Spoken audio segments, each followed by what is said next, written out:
now it's time for this week's report. It was announced yesterday that Jethro Tull will return to Australia this December for another national tour.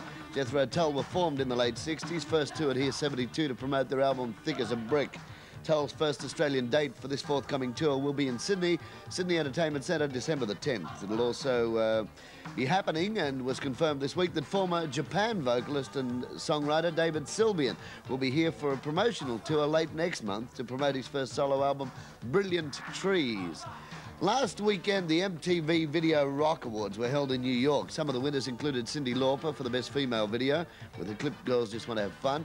David Bowie's China Girl took out the honours in the Best Male Video section. The Best Concept Video was won by Herbie Hancock's Rocket, and MTV's Viewer's Choice went to Michael Jackson's Thriller video. The overall Best Video of the Year was given to The Cars for You Might Think, and we'll feature that clip a little later in the show, just after the football players. On October the 27th at Olympic Park in Melbourne, Skyhooks are reforming to headline Melbourne's 3XY Rocktober concert. It's on again this year. And it is exactly 10 years ago since Skyhooks entered the charts with their debut album, Living in the 70s. Other performers on the concert for this one include Australian Crawl, Richard Clapton, the Uncanny X-Men, Ostentatious, George Smilovich, No Nonsense, and Kids in the Kitchen. All in all, a fantastic concert with an admission price of just $10. Let's have a look at Skyhooks in action as they were and as you'll see them at the Rocktober Fest.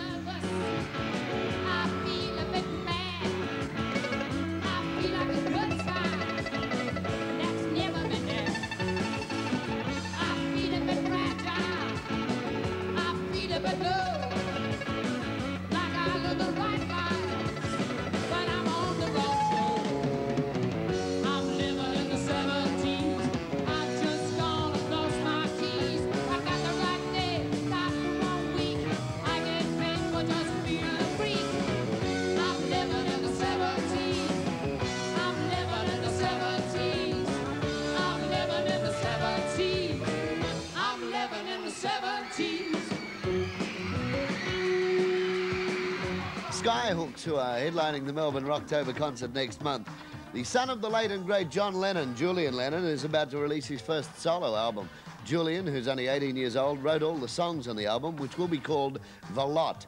The single, called Too Late for Goodbye, will be released on October the 15th, and the album will be out about a week later. Some of the new albums released this week include the latest from David Bowie, and it is called Tonight. Lindsey Buckingham's second solo album is titled Go Insane. The English metal group Iron Maiden are calling theirs Power Slave.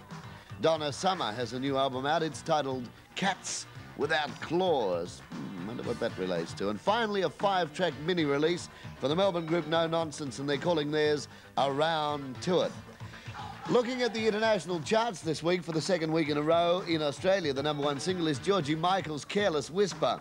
In England, for the third week, Stevie Wonder is at the #1 spot with I Just Called to Say I Love You, which, by the way, is rocketing up our charts too. And finally, the #1 single in America this week belongs to John Waite with his song Missing You.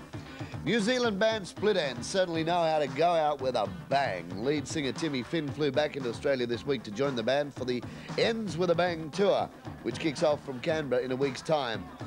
Meanwhile, in Europe, Split Enz's last album, called Conflicting Emotions, has just jumped into the top 10 in Europe charts, while the single, called Message to My Girl, is still in the top 15 over there. That's what I call going out in style and going out with a bang. The Angels, who are currently touring Perth, will have a new single out in 2 weeks called Between the Eyes. Now, the Angels are one of the many bands headlining next weekend's Werrikimbe Music Festival, which should be great. Here in Sydney next weekend, the Angels next Saturday night will do a great double bill with Rose Tattoo at the Rocks On venue in Coogee, and they're out at Sweethearts the Thursday night prior. Let's have a look at the Angels as they were in '82 with their hit No Secrets.